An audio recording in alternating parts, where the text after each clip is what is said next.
Hi everyone, my name is Chloe. I'm a threat analyst here at WordFence, and today I'd like to walk you through the exploitation of the vulnerability that was discovered in import-export WordPress users, a WordPress plugin with about 30,000 active installations. To begin, let's hop over to our test site, and I'm on the users tab currently, and I just wanted to show you that we currently only have two user accounts right now, our admin account and our subscriber account.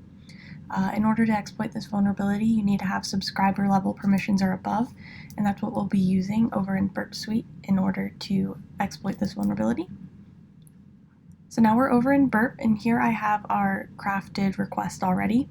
So we have our admin Ajax request with the import page set to WordPress HF user CSV, and step is 3. Our action is user underscore CSV underscore import underscore request, and our file is set to our remote user CSV file. And then I have our cookies set to subscriber. So our subscriber account that was over there is our cookies right here. And what I'll go ahead and do is send the request. And we know that our exploit attempt was successful when we get a 200 OK, and we have a list of all of our users that were just imported.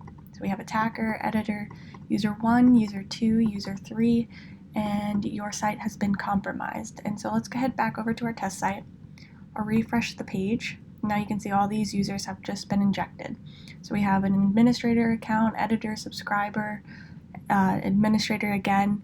And so this vulnerability is really easy to exploit. So if you have user registration enabled on your site, you might have a default set to subscriber, and they have the ability to import new users to your site if you're running a vulnerable version of this plugin. And that includes administrative level accounts, and then they can gain full control of your site. So we highly recommend updating to the latest version 1.3.9 as soon as possible.